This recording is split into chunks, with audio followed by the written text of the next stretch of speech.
Hey everybody, this is Spook, and this is the Spook live stream of the Spook updates and announcements and question and answer section. Um, Casting the Neofeud 2 game, which I am very close to being done with. Um, yeah, voice casting. Spook Hui, a cooperative, just general updates, how we're doing. Q&A. This is I'm gonna actually like try to pay very. I usually don't pay that close attention to the chat just because I'm tend to be on a particular train when I'm doing these YouTube videos. But today I'm gonna try to pay close attention to the chat. So if you want to ask questions on the YouTube channel, especially, now is a good time to do that if you want to. Also, it's kind of like just want to hang out more with the people that are coming around frequently. I know we don't always get to interact, but also just want to kind of share a bunch of news with what is happening here. So the first thing is, of course, like Neofeud 2 is I'm done with the game. I was done with the game itself, I was done with like start to finish the code, programming, story, art. That's been done since like November. It's just I have a few little tweaks here and there, but it's basically done. And I was compiling a script for the last. I was compiling the Neofeud 2 script for the past. It's been like a while, but part of it's been like it's been a lot of script. There's a lot of script.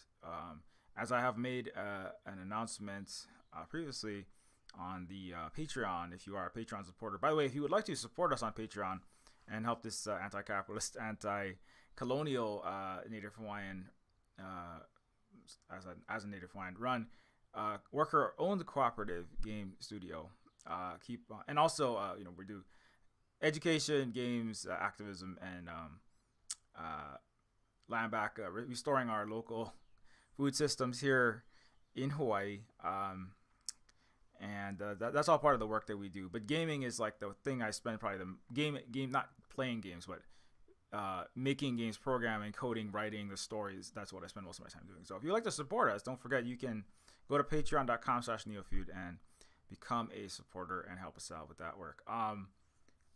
And also get access to updates on what we're doing, like what I'm doing now. But also like the Spook Discord and the Spook University, which is basically just all the YouTube videos and all the content I've put out there, trying to kind of make that more searchable, accessible, more accessible, breaking it into topics and breaking it into sections.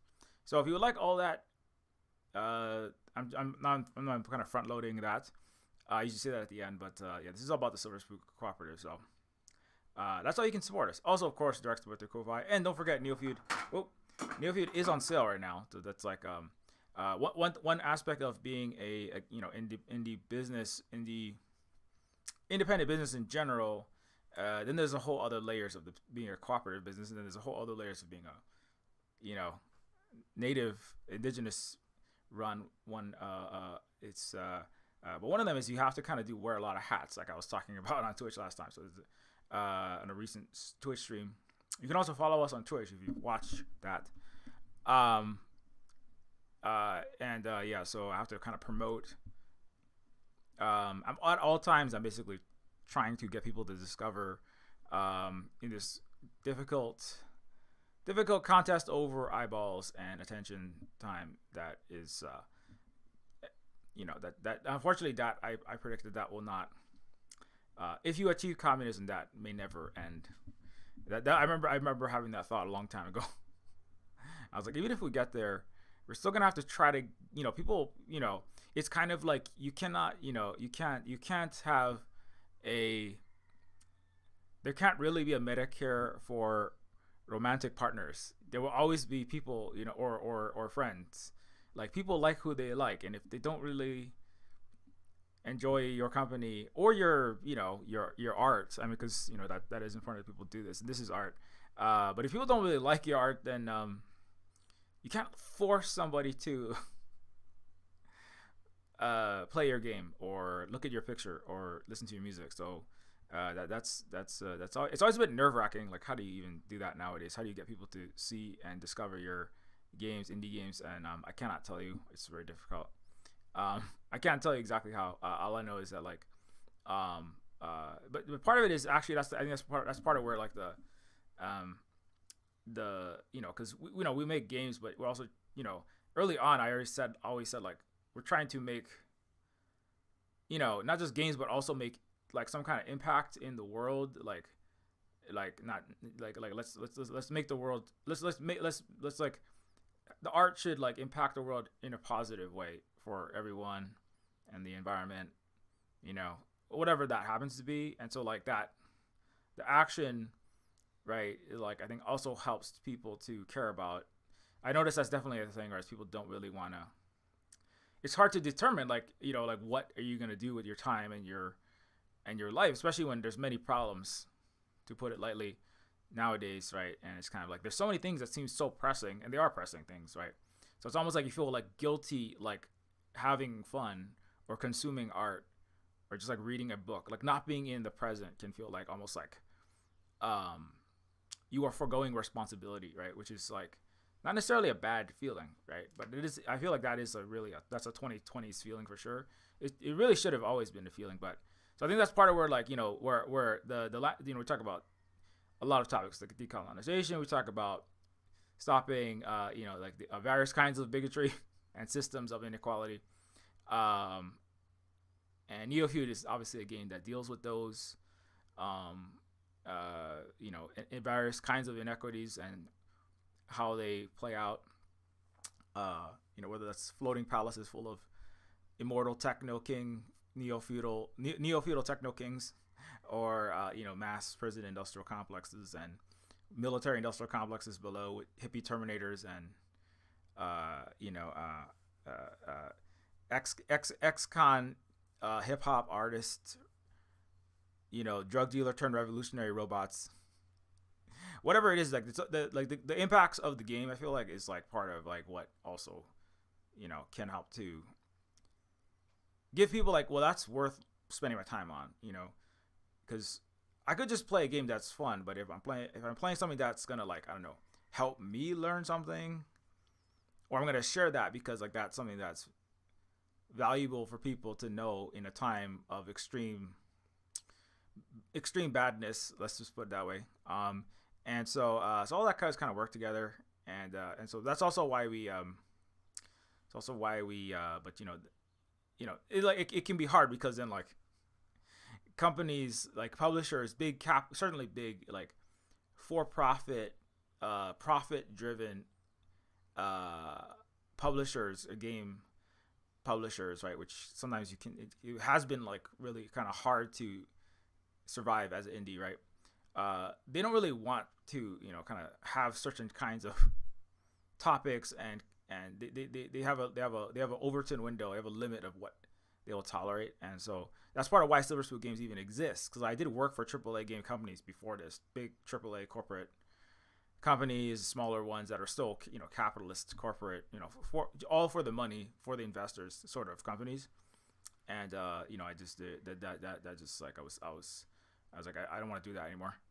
Or also I was working other kinds of jobs that were like not for the jobs were not necessarily bad. I was a social worker for like doing social services for underserved at-risk youth, which is what Neofeud's about. But the entities that I was working under, they were very not good. So that's another reason why Silver Spook Games exists. And let me look at the chat because this is supposed to be kind of more interactive, and I'm not interacting. Let me just open up my chat here. But if you have like a specific question about like what is happening here or what is happening with that, then now is the time you can throw that out there. It gives people a chance to show up. I don't have a spiciest headline. It's just like Silver Spook updates. People are like, I just want to hear you go off about some other topic. I just want to hear you like just like, you know, have spew, 10,000 degree volcanic eruption all over horrible things, or whatever you want to learn. Somebody just asked me about Lamback earlier in the last couple of days, so I was like, um, yeah. So if people really want to hear about that particular topic, like I put Hawaiian flags up there. That's another thing that you can also ask about that. But yeah, in terms of like just if you for people who are just watching this video and you're like, I just want to know the updates, I just want to know the news. Okay, so if you want to just know the news, one of the big news is that well, here again, you can become a patron, and that's one way you can make sure you stay up to date with what we're doing. But also, here I'm just gonna look at what's happening here, just as an example. We do have the casting call. If you want to be a voice actor in Neofeud, if you're already a patron, you get you get the first tier choice. If I have to choose between voice actors, okay. Well, it is kind of like I've been talking to other industry professionals. Like I do talk to this is kind of like game industry, but wait, I should probably not open that. I have several like game, friends and colleagues or co-workers, people who also work in the game space. And so I was talking to like Dave Gilbert of the Wadget Eye Games. Wadget Eye Games, they publish a lot of big adventure games. What is happening to you? And so Wadget Eye, he suggested that the head of Wadget Eye Games, they published Techno Babylon. I think they called it a cyberpunk game. That's what that means now. So it's a cyberpunk adventure game. They Techno Babylon, like Neofeud. They published the Blackwell series, which is like paranormal detective adventure games. I forget the exact description. And they're some of the bigger adventure games, as point and click adventure games go, in the last decade or 2 decades. And I was talking to I was asking Dave about like game company. How do you do voice casting? Because he recently released a podcast. I was like watching that. How do you do voice acting? I haven't done it in like a long time. I take that back. I haven't done like a big casting. I haven't done like a public casting call. So I was asking like, where exactly do you do this casting? Like, how do you personally do it? I mean, I have done it before. Like I did, I cast and directed the voice actors of Neofeud 1. So obviously I have done it before, but it's been a long time. So I was just like, what how is the industry now? Is kind of my question in part. So Dave, Wadget, Old Guys is coming soon. I just give him a free shout out for our colleague here.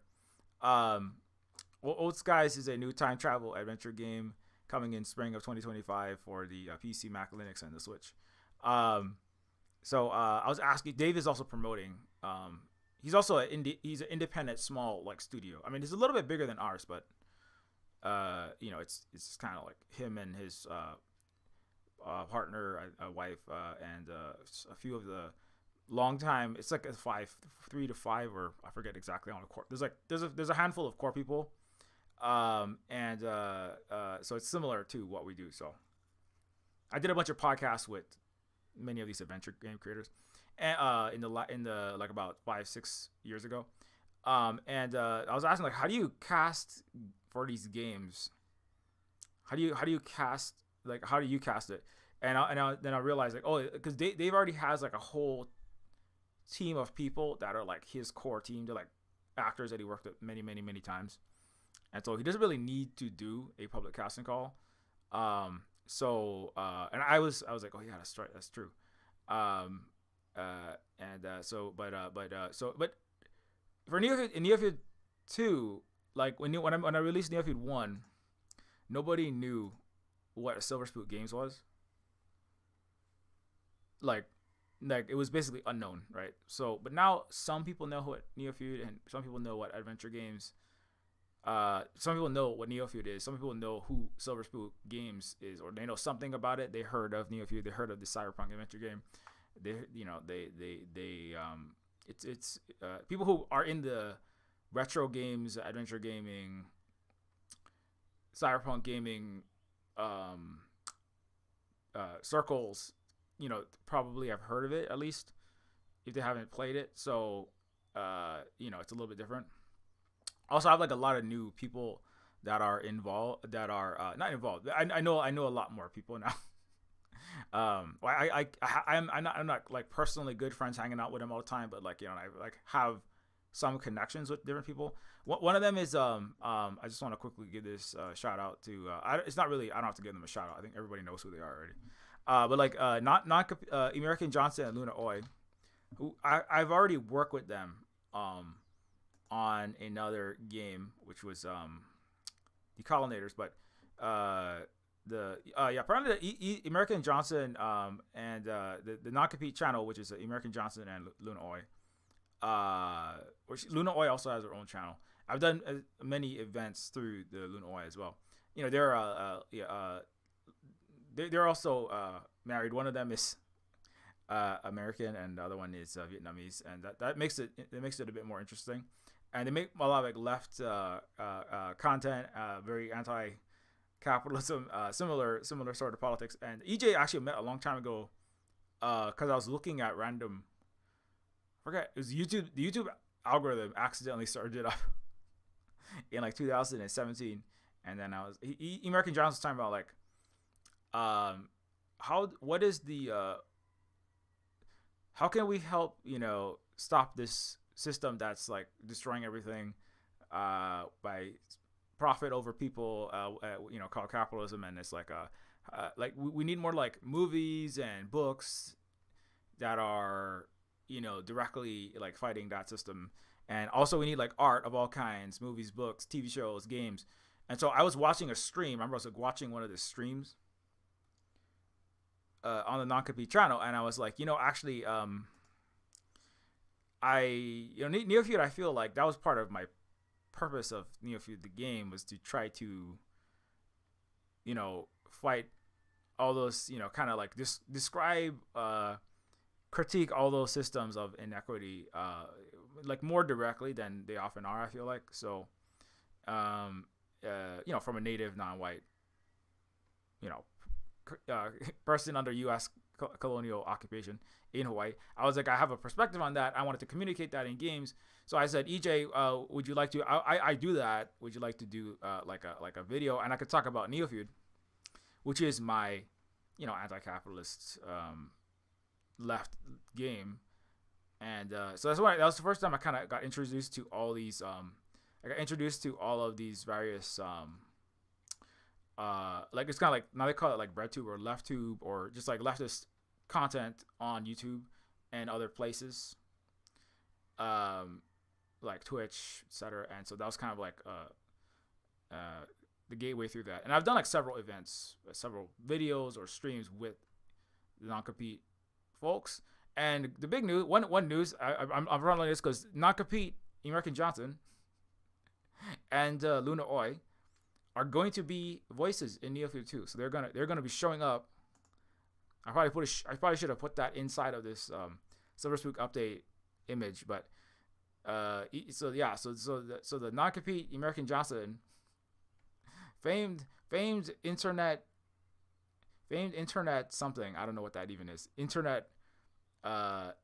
famed internet micro celebrity left content creator American Johnson will be at least one of the voices in possibly more than one in Neofeud 2. And I know that they do like a lot of video. They do audio, they do video work. They're like cinema, video, theatrical people. Like either like doing puppets for a lot of time. He does a lot of voices, right? You can't really do puppets unless you like doing interesting voices. And so I think that's going to work out really well. Holly is also going to be, again, Holly is one of the most senior, other than myself. Holly is also an in-house Silver Spook Games voice actor. She literally lives in this house. She's 30 feet from me. So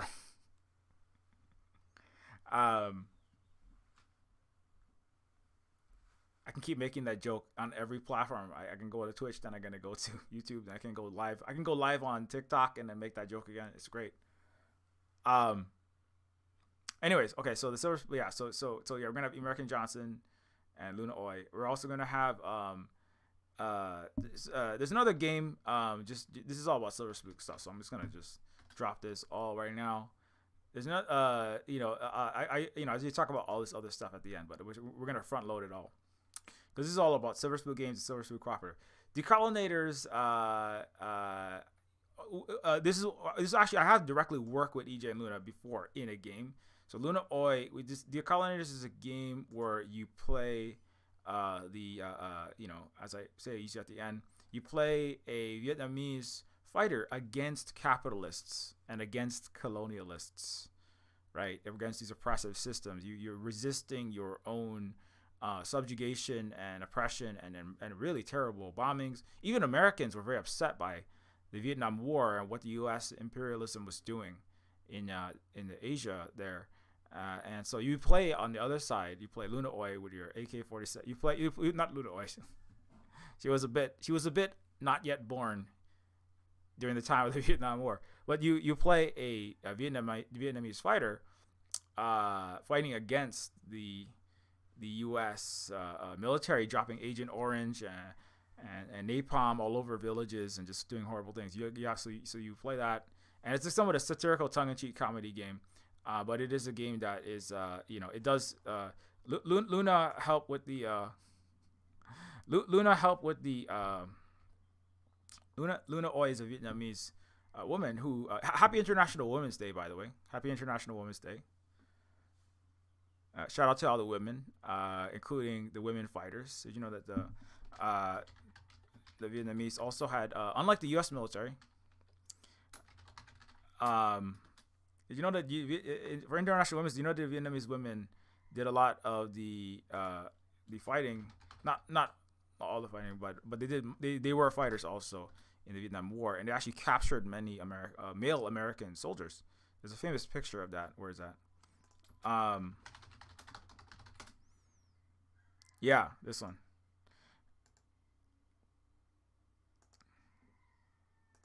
This is a communist Vietnamese women fighter captures male American pilot and frog marches him off. So that was actually one of the images I remember that like inspired Decolonators in part. It was like, I want to have a game where you play the opposite of, like it was. I wanted to have a Contra style, but in Contra you're playing like two big muscly kind of American looking guys going to the jungle. You know what I'm talking about? Then Contra, the Nintendo game. I love this game. I played this game so much when I was younger, and I remember Contra. In Contra, you play like these two. You play these two big muscly guys. Alien had recently come out, and there's like a lot of bulbous, shiny-headed organisms with very sharp teeth. That was very popular at the time. And flames, capital letters in flames, and metal and circuit board looking patterns were really cool. And having like 25-inch biceps, and doing a lot of steroids was really cool at the time, and wearing headbands. Many headbands. Those are very cool. Sleeveless jean jackets, because how are you gonna see all of your steroid work? I'm sorry, your pumping iron. And so remember Contra though. Contra was a game. It was also a brief oblique reference to the Iran or to the Contras, right? And that had a lot to do with the U.S. Imperial colonial interference and special forces working for U.S. That were going into a lot of Trump's cabinet, the current president's cabinet, and his former cabinet, like oversaw these. Bolton was one of these. Rubio was another one of these, who pushed for or oversaw these Contra operations, or the kind of operations that were in the jungle. And so in the jungles of Vietnam, and also the jungles of Central and South America, that were often about, not necessarily helping those places. There's about trying to keep them subjugated for, imperial capitalist profits at the top. And so this Contra was a game that was like, you play two muscly guys. Now you're fighting aliens. You're not fighting South and Central Americans, and it's also Predator. Because Predator is kind of like half a reference to that as well. Because Predator has Arnold Schwarzenegger in the jungle with a lot of guns with all of his muscly friends like Jesse Ventura. And so Contra was a game that was like, but it's kind of like, I was like, let's make a game like Contra. You got jungle, you got a protagonist that's jumping and shooting, right? You got mountain. It's like pixelated mountains. It's like, it's just like a fun little side scroller. But instead of like running and jumping and being two muscly American guys with headbands, what if you play like an actual badass? Yeah, play like a Vietnamese communist women fighter. You know what I'm saying? That was the impetus of the colonizers. And so that's what you do. You basically, you go and then you fight. You fight the U.S. imperial capitalists. People that are unaliving children still in GAZA. The 800 military bases around the world, upholding a global system of highest inequity, the imperialist, capitalist, supremacist systems interlocking. And so I was like, why not fight real evil in the world rather than fight imaginary evil, whitewashing American imperialism? Why don't we let's make a real game? And then that was Decolonators. And so the reason why I bring all that up is because Luna Oi was the help with the research for Decolonators. I asked her like, what is the landscape of Vietnam like? Where did some of these battles take place? Decolonators is very, it's very cartoony, but I wanted some historical background on that. So the intro of Decolonators, right? Just to give you an idea, let's just quickly play that intro real quick. Let's see here. 65. The U.S. invades Vietnam to prevent the spread of communism. The Americans bombed them into the Stone Age. Hundreds of thousands die. But the Vietnamese fight back with all their might. Time to kick some capitalist colonizer butts! I'll be back with my tank. Ouch! Cheese butter scratch! Your little commie village is about to be burned down.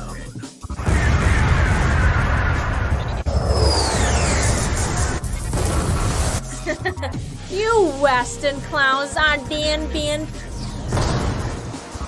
There is no alternative to capitalism. Resistance is futile. I've got your alternative right here, Your Majesty. We kick your money-grubbing colonizer butts out. Anyways, so there's more to it than that, but that's some Decolonators. Ms. Good Day says, Contra doesn't whitewash so much as normalized acceptance of heroic CIA. Yeah, it just, it gives a good rap. It's kind of like Martin Freeman's character in Black Panther. Anyways, I spent much time on this YouTube channel over the last several years discussing problematic aspects of various Western movies, games, culture, TV shows, and that's another aspect of Silver Suit Games, which is like all there's always politics in everything, whether that's in games or movies or what you do, or what you spend your time doing, in what kind of organizations you're in, obviously, but also like what your job is. Those are what would you choose to do, or how you choose to do it. Right, how you organize your labor, if you do or you don't, and the way you even speak language is political as well, right? Like, is Taiwan a country or a province? Is Hawaii a country or a state? Right, what the word you say is political. So So Decolonators is also a game that has Luna Oi. So what I was trying to get to is before I go too far off. Also, by the way, this is the Silver Spook update stream, so you can I'm talking about Neofeud 2. I'm talking about what just generally what's happening here. So if you do have like a question, I'm trying to be more interactive in the stream than I usually am on the YouTube channel. So yeah. But anyways, back to the Decolonators just to talk about that. So Luna Oi is gonna be. I've already had her voice acting. So Luna Oi is the other half of Non-Compete, and she has her own channel on here. It is called Luna Oi. And she does videos on culture, history, and politics in Vietnam, as well as panels and interviews with indigenous activists and comrades in the global south. So Luna Oi is she voice acted Tanka Kong, the main character in Decolonators, and yeah, as I said, also provided like research in the background. And so that was like part when I was working on it. It was a lot of it was trying to figure out like what should I put in the background. Like, should I have like what? And Luna was like, yeah, it's very green, it's very lush, it's very tropical. Vietnam is it's very similar to Hawaii in terms of like the scenery and the landscape and the terrain. And so and I said like what kind of weapons and what kind of, if I was to bring a tank in, because I wanted because people will call like people who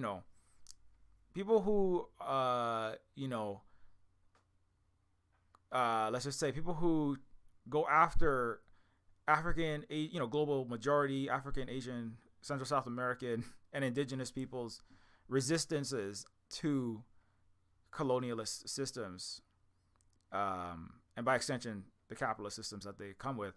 They often call them tankies, right? That's like an insult a lot of times, especially in like internet world. It's almost like it's a modern I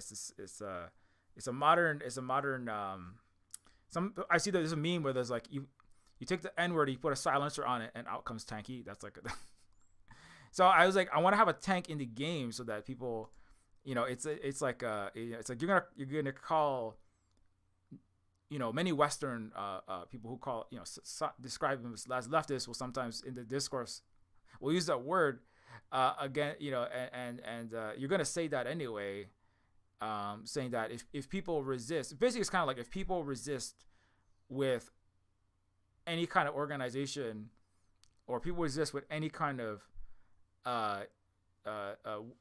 weapons beyond, I don't know, Molotov cocktail, I don't know what they want, then that's bad. Or it's like if you have a large scale organization that is inherently bad, like the Communist Party of Vietnam, or the large organizations in Cuba, or etc. So it's like they're gonna call that, they're gonna keep saying that stuff anyway because of disinformation, ignorance, racism, not understanding, willing or unwilling, not understanding things. So why don't we just let's just put a bunch of tanks in there, and let's just like keep rolling tanks out all the time. So we have like Asian women just blowing up tons of American soldiers with tanks. Just like that's like exactly what like let's manifest our worst fear. Let's just manifest our worst fear. Anyways, okay, so but that was Decolonators. So Luna Oi and American Johnson are both going to be in this Neofeud 2. So that's one of the updates. Okay. Yeah, so the casting call is happening. It is done. Cue the Royal Streamers Coronation Party 3,000 piece orchestra, gifted Zepp yacht in the shape of a swan. In Neofeud 1, there are gifted Zeppelin yachts. They're like flying yachts for billionaires or trillionaires in the shape of a whale. That's like a part of Neofeud 1. Yes, thankfully the entirety of Neofeud 2's screenplay script for the voice actors is done. The game turned out to be longer than I had previously imagined. So in case you didn't get the update, it's like extremely long. I'm currently just debating in my own head right now. I'm just thinking about what, and also talking about it. I might break Neofeud 2 into 2 parts because it's so big. It's over twice the length of Neofeud 1. That's how long it is. Neofeud 1 takes people like 8 to 10 or sometimes 15 hours depending on how completionist you are. So if the Neofeud 2 game is going to be like over twice Neofeud 1, that's like a lot of, there's just more game there, right? Like if you're watching Severance or you're going to go get a TV show, right? We're missing one of the episodes of the Severance. So we're like, it's like $2 on Apple to buy just one episode of a TV show, right? But if you buy like a whole season of a TV show, right, it's going to be like whatever, $20, $30. I don't know what it is exactly, but $15 depending, $40. If you want to watch 2 seasons of a TV show, you have to pay like twice that, right? So I was like, Neofeud 2 is like twice the length of Neofeud 1. It did take me like twice as long. So I was like, sure. I mean, this one thing I was considering because I was like, it might be actually, it's like a lot of, it's a large file. There's a large number of gigabytes involved in the Neofeud. It's more than twice Neofeud 1. So if I broke it up, that could also help to like, make it easier for people that have like, because it is a retro game. So I feel like people with older laptops, like Eldritch, haunted house, they call it haunted house bodies. I think some people in Holly's friend circles, they call it that. People with like older disabled bodies that have older disabled, old Post-it note and like Tobey Maguire Spider-Man background, 2000s laptops. You know what I'm saying? These are old 42-year-old millennials. I'm sorry. That's how old you are. You're like grandparents already, right? So grandparent gaming, right?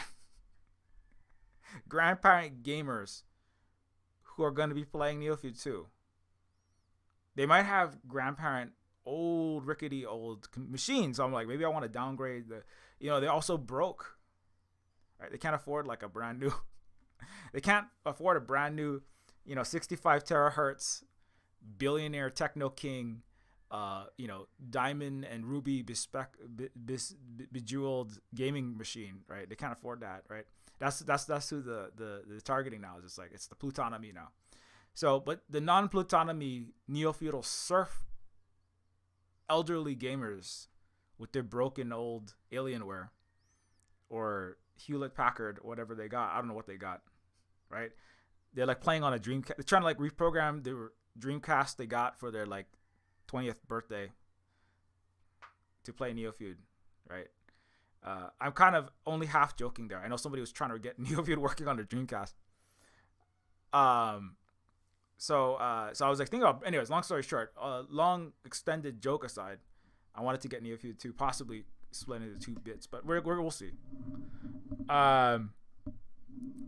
We will see what happens. Maybe I will not, but I was thinking if I do that, I could sell Neofeud as part 1 and part 2 possibly, or just sell it all as one, or you could get the bundle or something. We'll see, because it is over twice. It is like over twice as long. It's just a long. It's just a bigger game, So, I mean, because you might be like, well, I don't know if I want to. Maybe I'll get the first one and then I'll like play that if I like it. Maybe I'll get the second, Neofeud 3 or something. maybe it won't be Neofeud. I have to figure that out. Like Neofeud Revolutionators. I'm working on the subtitle for it right now. I'm like studying Dave Gilbert's subtitling of his games. Neofeud Revolutionators. Neofeud. It's like Avengers Infinity War, right? Avengers Age of Ultron, right? That's not that they don't do like 2 and they don't do like Roman numeral sequels, like, right? They don't do like Final Fantasy 1, Final Fantasy 2, Final Fantasy 3. I guess Final Fantasy still does that, but that's like a kind of a unique to the Final Fantasy franchise thing, I believe. There's Contra 1, Super Contra, Contra 3. But like nowadays, like I feel like their games and movies, and they seem to. I'm trying to figure this out myself. They seem to like not have like, entry and then movie the first, movie 2, movie 3 is like something : right, like Batman, The Dark Knight, right? Well, that's from the noughties, but still, it's closer to now. I'm trying to think of other ones. Sometimes they just call it the movie again, like The Crow. I forgot what the recent Crow movie was called. Alien, right? They don't call it like Alien 7, right? Like they didn't call Alien Romulus Alien 7. It's just Alien Romulus, right? Or like Alien Covenant. So it's the Alien franchise.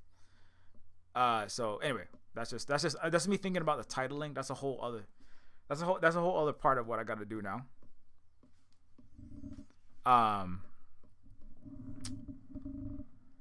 Let's see. Hey, what is up, Victor? Anyways, so long story short, yeah. So the Neofeud 2 is 178,000 words. Victor was here on the Twitch stream, so you already know that. The good news is that we'll finally now begin voice casting. Yes, artists. Yeah, you know that. I will be sending out casting calls. I'm gonna talk more about that. I already started talking about that. But we'll continue that. It has been 7 years since it's actually been 8 years since I sought out voice actors for Neofeud 1. So it's actually because Neofeud 1 came out on Steam. It came out in September, and on Itch, Neofeud came out in March of 2017. Yeah, and September of 2017 on Steam. So it has been about it. So it's not March. So it's 8 years. It's been 8 years. Jesus, that's so long. Almost a decade older, Yeah. So Neofeud 1 came out 8 years ago.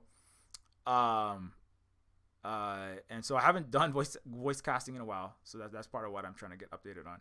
I'm also trying to hit up various people to see how they're doing and whether they're interested in voice acting. One of our friends, Silver Spook friends, Zilla. Zilla has been at least in a few events with us here at the Silver Spook cooperative and channel. Zilla is going to play at least one voice. Zilla's Ithanium is so she's going to play at least one voice in the Neofeud 2 game. She records regular videos and streams and is into writing and drama and I shouldn't say drama, but I know she like works in creative storytelling as well as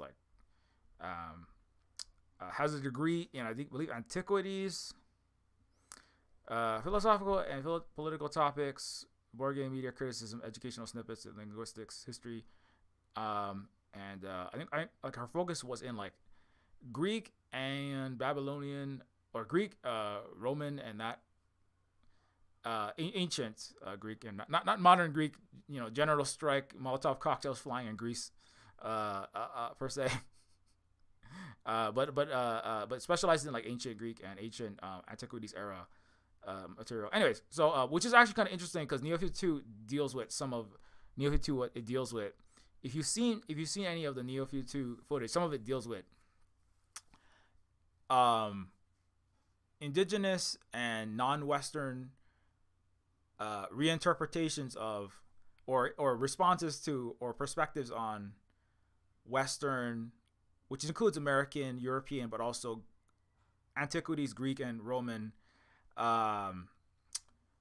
civilization. Let's put it. It's yeah. So it's a very that's a big part of Neofeud 2 definitely goes into that. And so yeah, so we're gonna have Zilla. I've already done a few collaborative things. I think I'm supposed to show up in a video that Zilla is gonna put out at some point. I've recorded myself performing a little bit. Why did I say a little bit? I was performing, but I'm playing the Oracle. I'm playing the Oracle at Delphi. No, I'm playing the Oracle from Neverending Story. I'm not joking. Somehow I got to be in the Neverending Story Part 4. It's amazing. The Oracle I'm not actually playing the Oracle, but you know, the yeah, I'm gonna be a statue that is semi not safe for work, giving like sage advice. That's my character, so that's fun.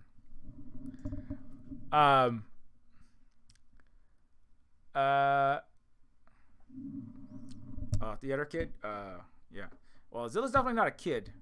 Like Zilla, like me, is a grandparent. No, I'm just kidding. Well, we're like just like, you know, not necessarily grandparent, but like old. Well, I shouldn't say how old or not old that person is, but you know, this is not the first rodeo. This is not our first never-ending story. Like I saw never-ending story 30 years ago. No, actually, more like 34 years ago. I saw never-ending story.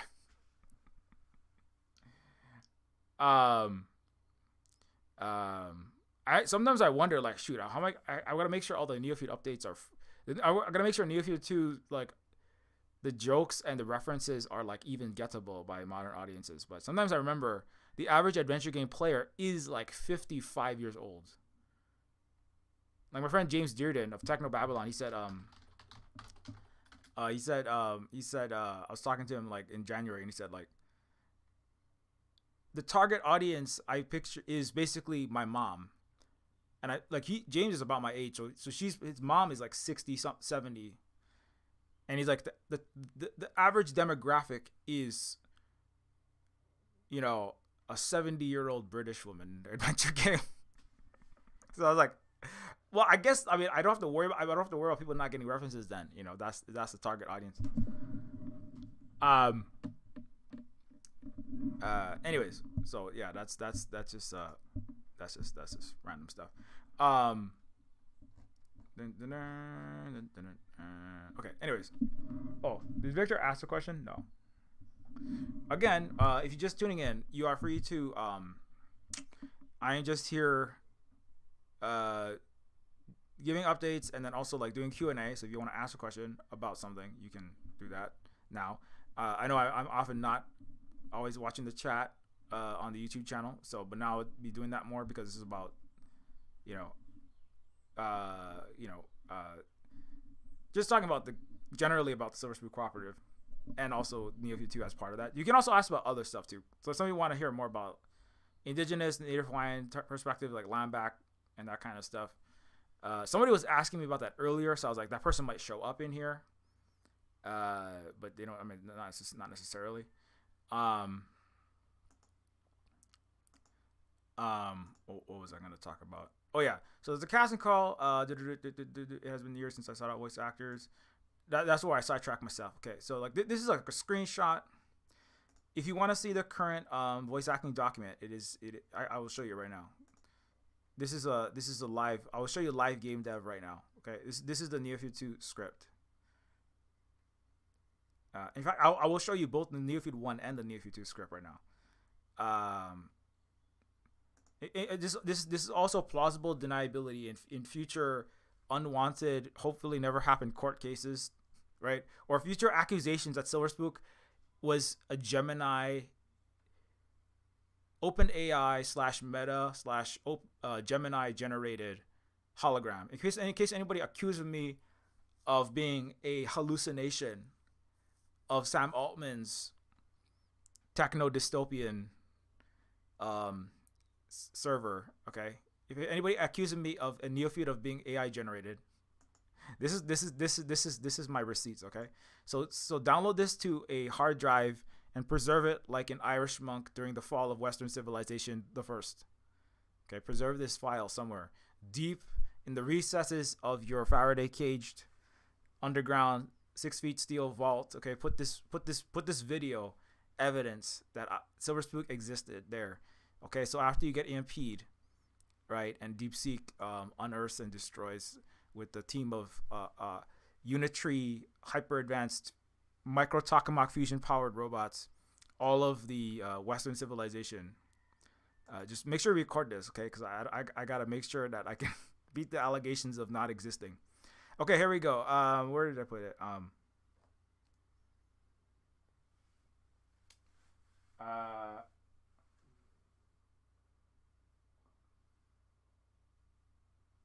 Colin says, kinda serious. Do you think there is a role to offer Giannis Varoufakis?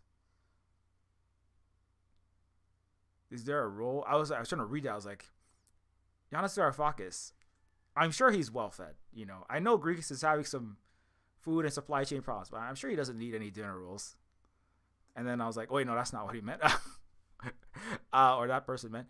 I will, I'll hold that thought. I will come back to it. Let me just finish this thing, and then I'll come back to that question. I know it's kind of serious, and I responded with a joke, but I will seriously come back to it. I promise.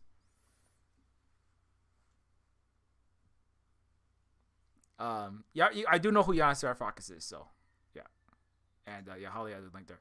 Why wasn't that highlighted? That's weird. Okay, anyway, okay, let me just finish this. Okay, so this is the Neofeud 1. This is the Neofeud 1 entire script. Okay, it says 69,000 words. I swear it's more than that though. It could be the script plus the descriptions. So this script is this total file here. This is the entire Neofeud 1 script. Okay, so this is how it starts. This is the intro. Open on a lavish palace like Versailles, built in 2050. A clandestine meeting of the most powerful neo-feudal monarchs, CEOs, religious leaders, emperors, and other heads of corporate state. They are surrounded by android bodyguards like Agent Smith replicas, secured by Terminator-like military robots. And the symbol says, the Golem Project has been activated. Rollout will be finalized within the week. Anyways, if you've ever watched the Neofeud trailer, you already know this script. Holly has seen that trailer and heard it 7,000 times, so you could probably predict what comes after that. So this is the entire script. Okay, so this is 63,000, approximately 64,000 words, estimated to the nearest 1,000.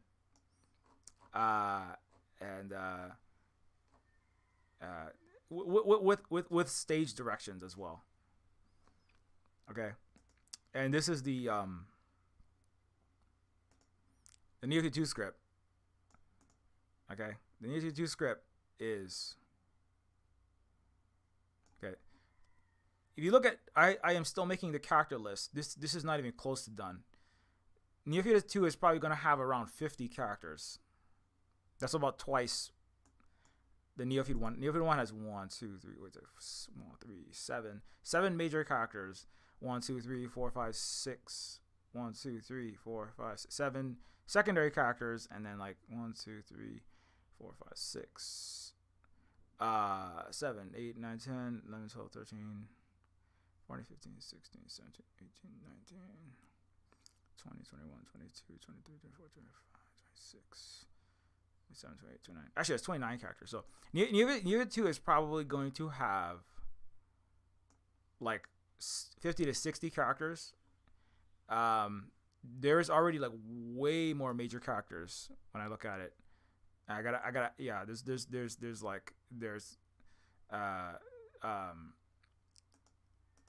that means like in excess of 2,000 words.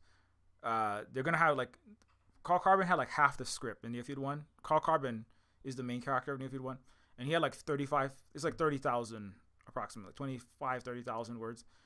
Proto-J was next, and then and I did those two characters because I was like, I don't have any money. I just gotta get this done. So I'm just gonna do this. I gotta do. And Holly, you're gonna do the next biggest character. That was Princess Sybil. Princess Sybil Clington Bush is number 3, and so I was like, Holly, you gotta do her. All right. I said, Holly, please do her. You know, I don't give orders.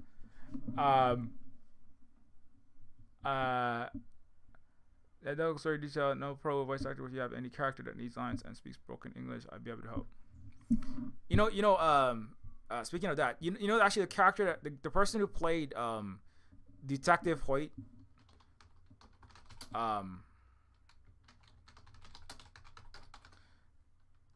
Detective Hoyt in Neofeud 2. Sorry, this is all messed up. Oi. It's in TV tropes. What is it doing there? Dirty cop. Like, so Neofeud is broken down in dirty tropes. That's how you know you've arrived, because some weird unemployed nerd with a degree in like film added you to TV tropes. I'm just kidding. It's probably a very cool, nice, extremely employed person. So employed, so many jobs right now. That was very insulting. I'm sorry. You're a very employed person. You're very employed by very nice bosses. You're probably working for Elon Musk. Detective White is a liaison for the Coastlandia government who covers the Chrome Boys gang in exchange for a portion of their drug sales. Neofeud is entirely broken down in TV tropes now.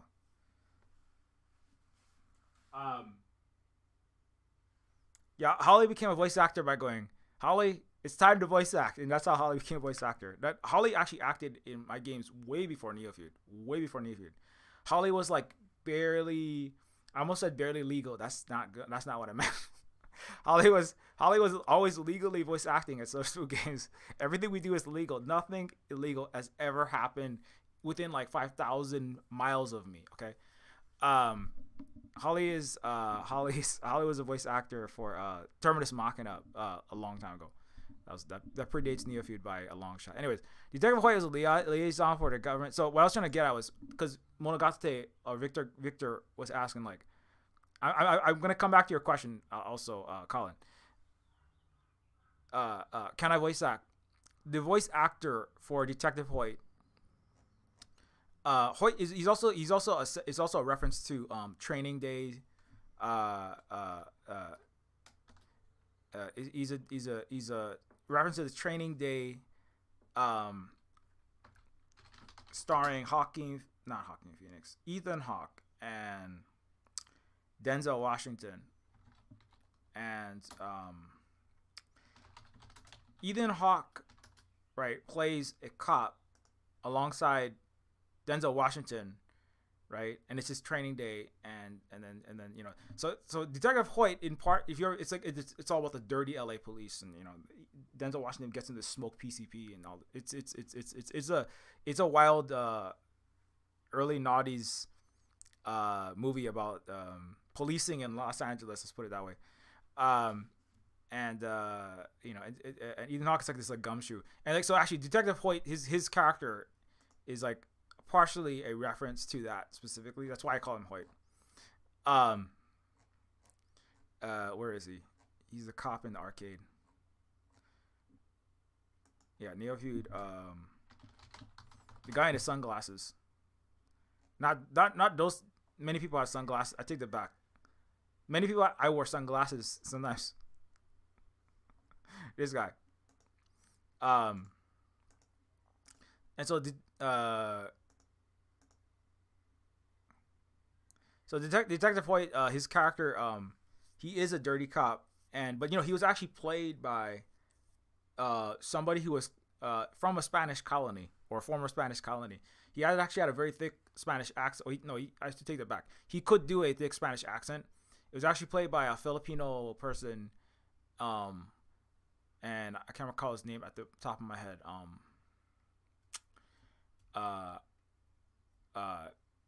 The voice actor is in the credits, but anyway, it's actually, so this guy's actually played by a Filipino. He actually played a character with a really strong Filipino, which sounds like very close to Spanish accent.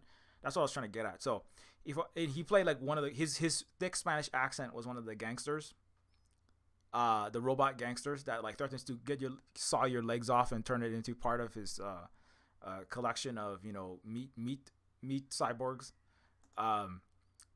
Sorry, that was like many tangents I just went on, but long story short, if you have an accent that does not necessarily disqualify you from playing characters in Neofeud, because in Neofeud 1, you know, there's many accents in Neofeud 1. I may require a Spanish accent, you know. Sometimes it doesn't really matter. I didn't specifically instruct everybody to have a specific accent. It's kind of like what sometimes I did, like Princess Sarah and Arch Chancellor Merkel Lacroix, Merkel Lacroix of the collapsing EU, the Utopia in the floating Himmelsschlossen above, and then the what is it? I think the EU in Neofeud is described as like it's like the Dark Ages except with AK-47s and AK-47s and low bat cell phones. So she had a German accent, but anyway, that's a long roundabout way to answer that question. Okay. Do you think there's a role for Giannis Varoufakis? Is there a role in Neofeud 2 for Giannis Varoufakis? Giannis Varoufakis, he stole my concept of neo-feudalism and he called it techno-feudalism, and so now I have a blood feud with him. I have a bloody. I'm just kidding. No. Giannis Varoufakis is a Greek economist, but I don't know him personally, so I don't know. I was gonna guess that he doesn't have time to do it. I heard that Ben Stiller asked Barack Obama if he would be in Severance. He was gonna play the milkshake character, and Obama said, or to be a character, and Obama said, that's a really great show. I love that show, but I don't have time. So it's a good thing he didn't, because I wouldn't want to have to be like, I'm not watching that show anymore because a war criminal started in it. I'm just kidding. I probably still watch it anyway, but I would be less public about it. Giannis Varoufakis, what is he doing now? Is Europe still is Europe fully like Skynet dystopia yet, or is Europe okay? Like how are you doing over there? How are you doing over there? Every time I check in, he looks sadder and sadder, so that's very sad. I don't know why I'm smiling right now, but I mean, I know that's not happy, but he did write a book called Techno-Feudalism: What Killed Capitalism. He talks about like capitalist system is over, and like many things that he says like are related to stuff that I talk about as well. I think one thing is that Giannis he actually the Steam economic system of this digital economy, the Team Fortress 2 hats and the Steam items and actually a lot of what Twitch leverages and modern big tech online corporations, what they use, right? It's this kind of ecosystems that they produce where you buy emotes, you do super chat right on YouTube, and you have all this interactivity, and you have internal economies inside of these websites, right? Like Giannis worked on the digital economic infrastructure of that as a Greek economist, or as an economist. Like he worked on some of that. I remember he worked specifically for Valve, I believe, or something. He directly worked on the Steam architecture. So like being exposed to those people, the Tescrials, as the Timnit Gebrus, or I keep saying Timnit, but I think it's Timit, but I can't remember. Would describe it. Being exposed to the transhumanist, extropian, singularitarian, transhumanist, extropianist, singularitarian, long-termist, accelerationist, these weird techno Silicon Valley, trying to bring to life all the worst hellish nightmares of Harlan Ellison to William Gibson to James Cameron, right? It's just like trying to make basically Silicon Valley is trying to make real the worst science fiction dystopias, especially the cyberpunk ones, right? And so Giannis has been around those people, and I feel sad for Giannis. It's mostly because you had to be exposed to those people, as I did. So we're like Giannis and myself and Tim Negebru are in the we are not from Silicon Valley, but we were all somehow exposed to these creepazoids. And now we have spent the rest of our life writing books, making games, and doing online and offline activism to try to stop these people.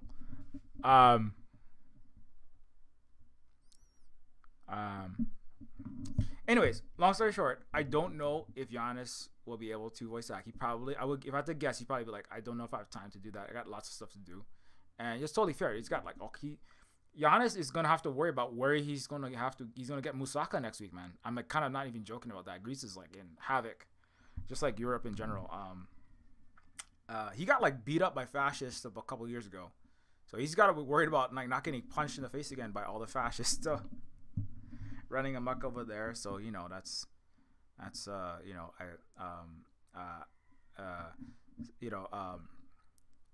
Neuralink approved thoughts and Deus Machina prayers. Neuralink thoughts and Deus Machina prayers, to be honest, because that's the only kind of thoughts we can have here in our techno-feudal, neo-feudal dystopian hellhole called under U.S. colonized Hawaii. So yeah, have a good time. But yeah, Neofeud actually is like I remember I have like followed his work for a long time.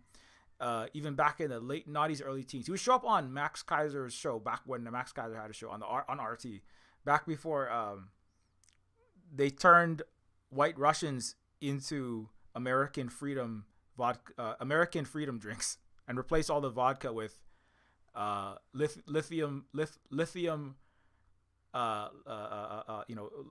rain seasoned whiskey, right? Because all the vegetables in the United States are poisoned by an LA fire lit battery plant explosion. So anyway, so I just like throwing random dystopian stuff into random sentences. I know, but and then my sentences get too long. But yeah, Neofeud is a techno-feudal.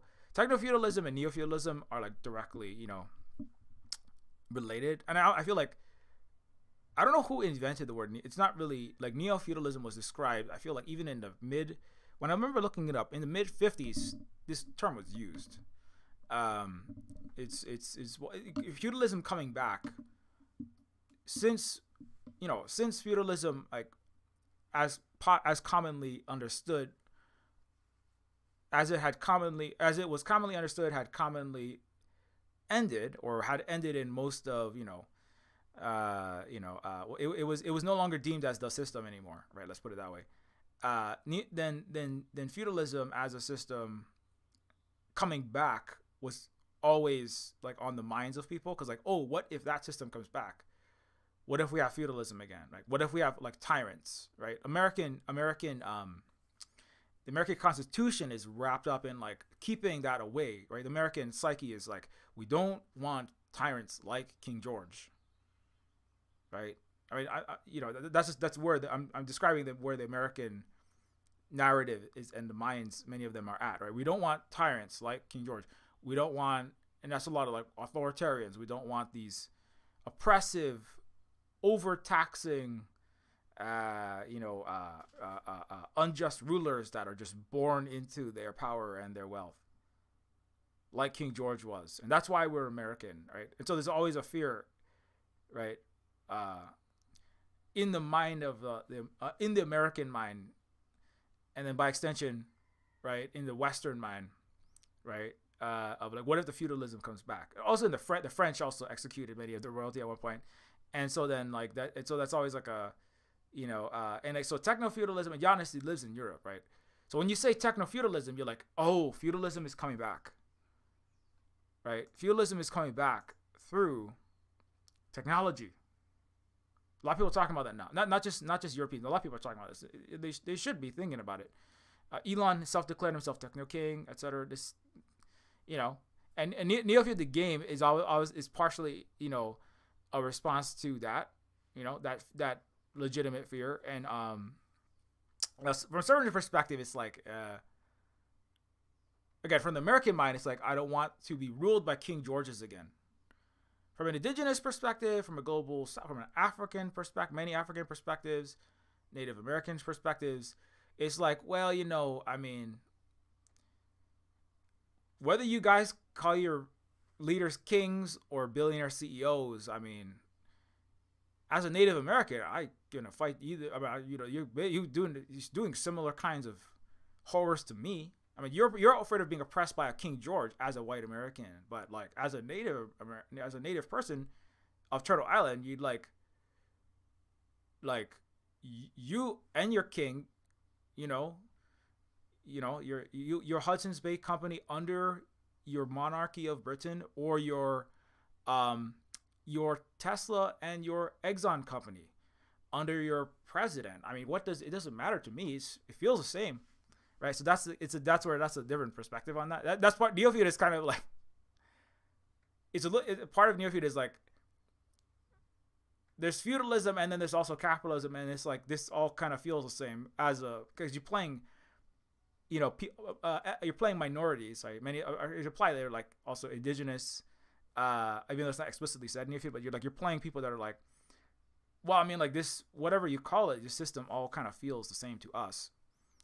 Even if it kind of like it scares other people, it scares people that are from Europe and then wanted to get away from that, or now and still identify as like Europeans in America, or like as white people in America, or whatever you want to call it, or just Americans of whatever kind. And so like but yeah, but I feel like techno feudalism, because Giannis says like we are now serfs. We are serfs of the digital plantation of Amazon. Like you'll say stuff like that a lot. Or it's also implied that it's worse than capitalism. Like what we have now is worse than capitalism.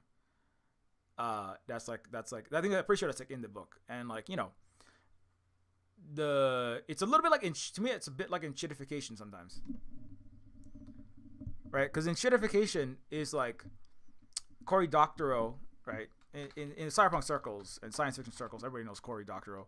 And he's a friend of William Gibson's as well, who coined the term cyberpunk or cyberspace, and was the prototypical godfather of cyberpunk science fiction, right? Which Neofeud is under.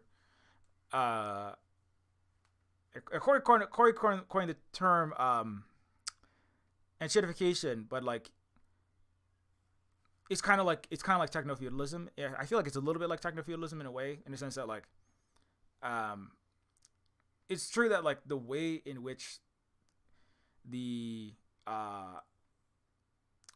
maybe the degree of severity to which modern tech companies like Facebook and the biggest big techs, they're all in the ear of the Orange King. There's the Doge King. There's the Orange King, right? It's a Techno King Elon, Doge King Elon. You've got Palantir, Saruman.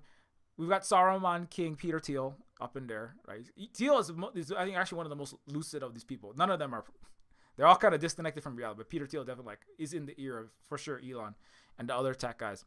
And Mencius Moldbug, this corroded, crusty old basement fail son blogger, right wing, just a very very unusual guy. From California. He's from California. There's another one, Sargon of Akkad. These people are all like in the ear of Thiel and Elon, and then whatever they say, they're like, and then that goes into anyway. So where was I going before I left the planet? Elon Musk and Donald Trump and Peter Thiel and Mark Zuckerberg.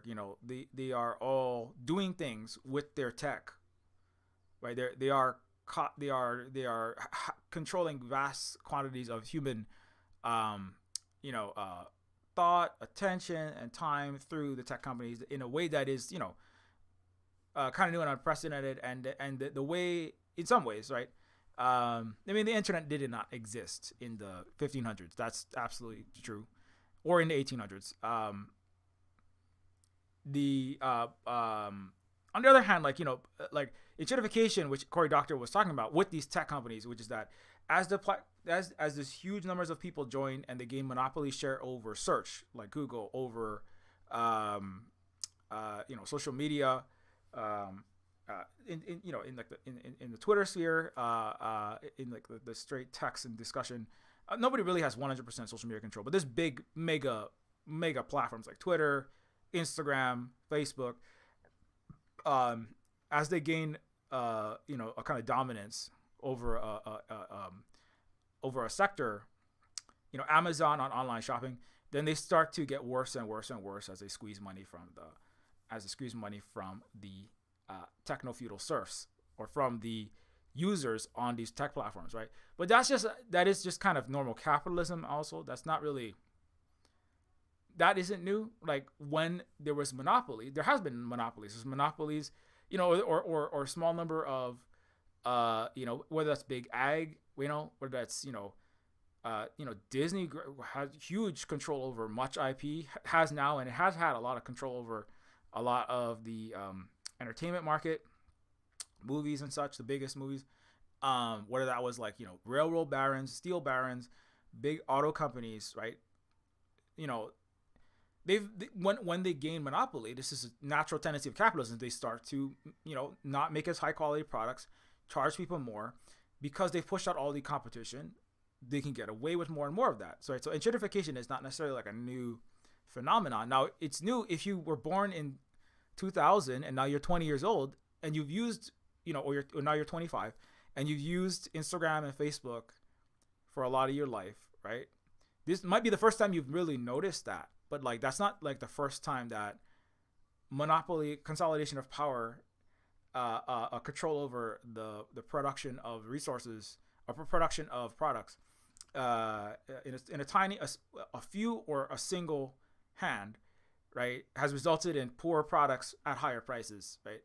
So anyway, why am I bringing that up? I forget. But yeah, so I think that's like techno-feudalism and gentrification are like similar. And in another way, like I'm not saying like Giannis is like wrong or Cory Doctorow is wrong, because they're not wrong. It is true that like what is happening is worse than it is definitely worse than what was happened. It's worse in how it feels, certainly, and it's worse and like by the quality of life of people in America and Europe. It is now worse than it was in 2000 or 1970 for a lot of people, right? Now, if you're a black woman in 1955, I said this on Xia Hong's Shu on the Red Note. I said, like, America was the best place in the world if you were a white man in 1960, or if you were a billionaire of any color in 2025, right? That's actually the major difference, right? Which is that, like, because there was recently, socialist, communist, large redistribution, right, for some people, not for black people in the United States, and not for women. Women were still considered like women could have bank accounts. Women's rights were not very good relative to. There's still problems with it now, but I mean relative to completely basically being socially expected to be basically heavily controlled by your man in the 50s, right?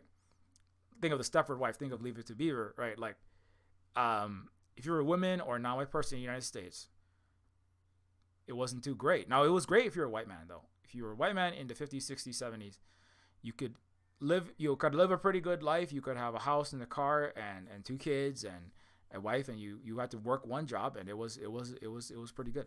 You're not necessarily guaranteed that now. If you were a rich white man, like for example Elon Musk or Donald Trump or Peter Thiel, right, then it's still pretty good. You could also be, Rishi Sunak or right Vivek Ramaswamy. Now they're not white men, or Kamala Harris. She's a black woman, right? And now, as a wealthy person, as a millionaire or a billionaire, right? Rishi Sunak, Vivek is billionaire. Billionaire. He's a Indian billionaire. It's good for him now. Like he like people like him didn't exist in America in the 60s. You see what I'm saying? If they did exist, they would have been taxed at 90%. And so that's where like that's part of Neofeud is kind of like examining Neofeud is a cyberpunk left-leaning game like that, and also Neofeud 2 that like looks at the science fictional and like the geopolitical and the historical and like the civilizational analysis that's like some of the best parts of cyberpunk to me, but not coming from like a European man or a white man. William Gibson was a white man, or he is still one, and so is Giannis. I mean, he's a Greek one, but he's a European. He speaks to a European audience as well. That also is a thing. Like he was educated in London, which has its own perspectives. Like the British and the Londonite perspective is, he's writing books for people that are European and American. I mean, they're Westerner primarily. You know, it's not. So that's a particular perspective. I feel like, you know, and like obviously Neofeud is in English. You have to have like Neofeud is not a game where you can like easily get away with just playing it without speaking. You have to have a pretty good understanding of English language. I will say that. And so people ask me, when are you gonna get it translated? I'm like, I can't afford to right now. People can put out translation files if they want. I think there's a Russian translation, and there might be some other translations. You can make translate files. You got to look up Retro Game Studio how to do that. But one day when I can afford to do that, I would like to do more, but I can't right now. Anyways, let me stop going off and look at the chat. Like I said, okay. I said I was supposed to be looking at the chat.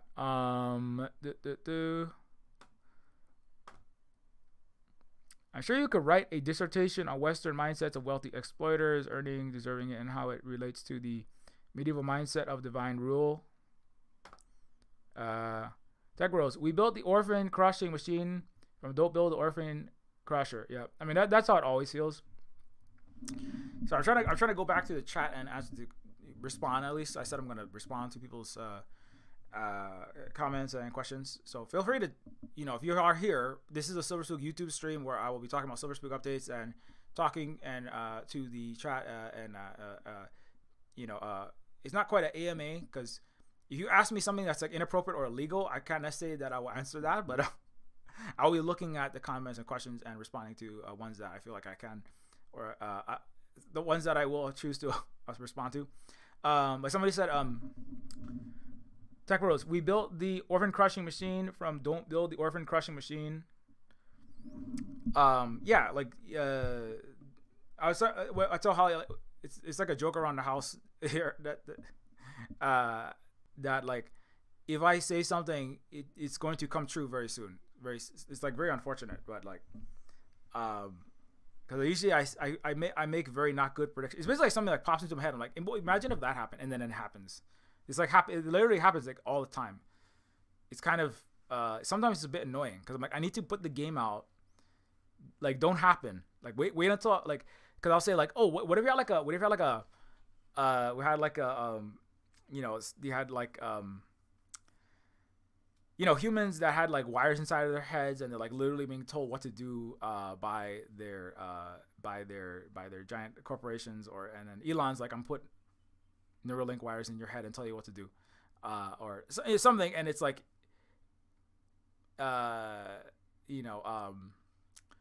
machine militaries exterminate all resistance, all leftists and revolutionaries get put down by 200 million American robots, and like, and the next second is like, yeah, we're building giant machine militaries, try to revert using open AI and techno oligarchs money and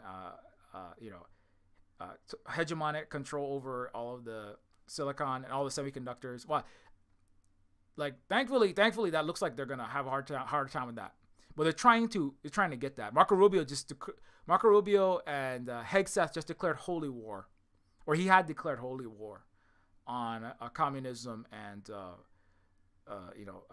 communism and non-Christian peoples, including Muslims, and that's in the current cabinet. So they're still gonna try to get it back. Anyway, so my point is that like, I'll predict something and then it'll like come true, and it's like I need to put the game out though, so stop coming true. Like Silver Spook predictions stop coming true, so I can like get the game out and people don't be like, obviously.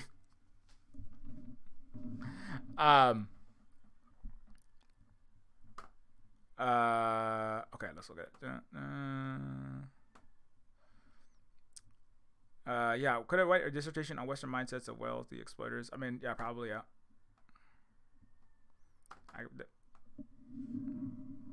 Yeah, chat rules apply to any questions, as Holly said. Anyways, okay, so yeah, so that's that's